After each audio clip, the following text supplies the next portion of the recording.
টুঙ্গিপাড়ায় ডিবি পুলিশের হাতে অপহরণ চক্রের এক সদস্য গ্রেপ্তার। রিপোর্টার বাংলা টিভির ডেস্ক রিপোর্টে বিস্তারিত।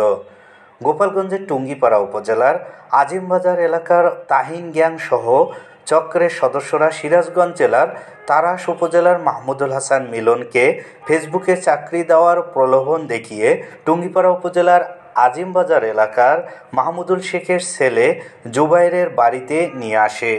17 ফেব্রুয়ারি সোমবার রাতে চক্রের সদস্যরা মিলনকে অপহরণ করে এবং তাকে একাধিকবার শারীরিক নির্যাতন করে।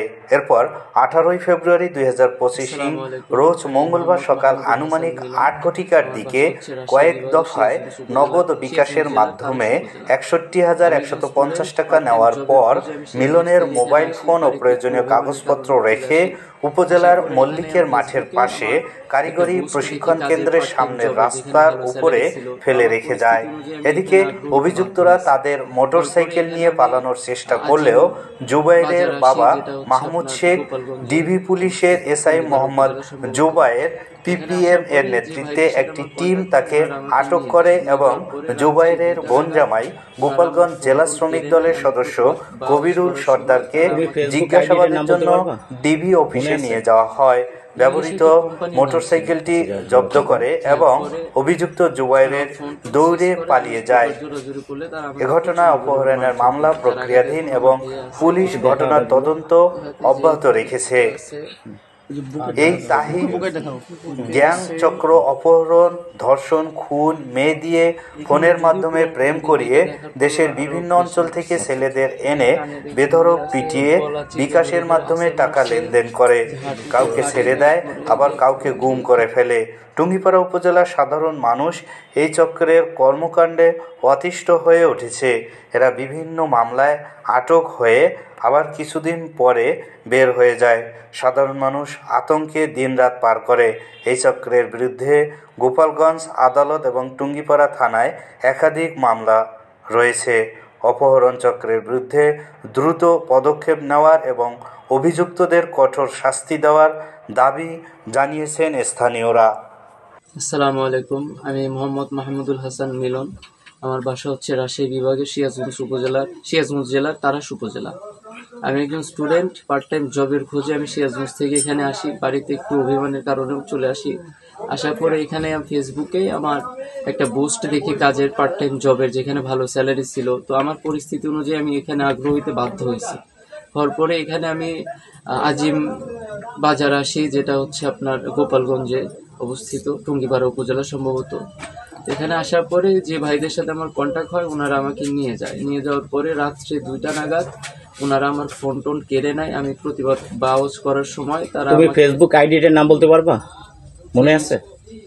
ইংলিশে একটা কোম্পানির নাম ছিল। আচ্ছা, যাক, বলো। তারপরে? হ্যাঁ, পরে আমার ফোন টোন সিজ করে আমি এক প্রকার জোরাজোরি করলে তারা আমাকে প্রচন্ড পরিমাণ মারধর করে, যার আঘাত এখন আমার দেহে আছে। একটু দেখাও আঘাতগুলো। আঘাতে যে এখানে এটা আছে, বুকে দেখাও, বুকে আছে।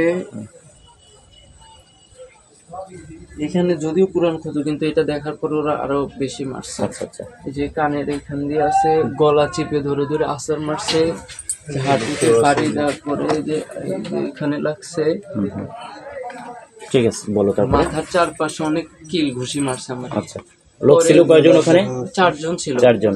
আচ্ছা, তারপরে? তো পরে ওইখান থেকে আমাকে এক বল ঘরে নিয়ে যাওয়ার পরে ওইখানে আমি মানে একটা সুযোগ খুঁজতেছিলাম যে ওইখানে পাড়া বা মহল্লার কাউকে বলে যদি এখান থেকে আমি আসলে বেরিয়ে আসতে পারি, এই উদ্দেশ্যে আমি ডাকাডাকি করি। তখন তারা আরো ক্ষিপ্ত হয়ে আমাকে আরো বেধড়ক মারধর করে এবং তারা প্লেসটা মুভ করে, অন্য জায়গায় নেয়। ওই গ্রামের একটু পাশে একটা বন জঙ্গল জায়গায়, যেখানে একটা পরিত্যক্ত বাড়ি আছে, যেটা ছাদ নাই কিন্তু ইট দিয়ে করা। ওইখানে আমাকে আটকায় রাখার পরে আমাকে প্রচন্ড মারধর করে সবাই মিলে। আমাকে দেখা যায় 2 জন ধরে আশ্রয়তেছিল, একজন মারতেছিল। ঘুরে ফিরে এসে আমি যখনই বলি ভাই দয়া করে মাইরেন না, আপনারা যা চান আমি দেবো, ওনারা আরো বেশি মারার পরে ওনারা কোথা থেকে যেন ইয়াবা এগুলো নিয়ে আসলো। নিয়ে এসে বলতেছে যে তোর বাবাকে বলবি এরকম ইয়াবা নিয়ে ধরা পড়ছিস, তুই অ্যাক্সিডেন্ট করছিস, তুই মেয়ে ঘটিত কেলেঙ্কারিতে আসিস, তুই ক্রাইম করছিস সেটা বলে, অ্যাক্সিডেন্ট করছিস এগুলা বলে তুই বাসা থেকে টাকা নিবি। তখন আমার আম্মাকে ফোন দিই, আম্মাকে সব খুলে বলি, আব্বাকে সব খুলে বলি, তারা তো একদম অবস্থা খারাপ হয়ে যায়। পরে আমার এক চাচা ছিল, ওনাকেও বলি, অনেকজনকে ফোন দিছি। তো আমার চাচা প্রথমে 4,000 টাকা পাঠায়, আর আমার বিকাশে প্রথমে 10,000 ছিল, আর নগদে ছিল 600 টাকার মতো। এগুলো আগে সিজ করে তারা, করার পর ওই 4,000 টাকা যখন পাঠানোর পরে ওরা আরো টাকার আগ্রহ পোষণ করে যে আরো টাকা চাই তাদের। তারপরে তারা আমার আম্মুর মাধ্যমে প্রথমে 19,000 টাকা পাঠায়, তারপরে আম্মু আবার 5,000 টাকা এই পাঠায় টাকাগুলো কোন নাম্বারে পাঠাইছিল? আমার পার্সোনাল অ্যাকাউন্ট। আচ্ছা, তারপরে? জি, তারপরে হচ্ছে এই লাস্ট পর্যায়ে ওনারা বলে যে আপনারা যদি 15 বা 30 মিনিটের ভিতর টাকা না পাঠান তাহলে আমরা ফোনটাও সুইচ অফ করে দিব, আর ওর অবস্থায় কি হবে এটা আপনারা আন্দাজ করেন।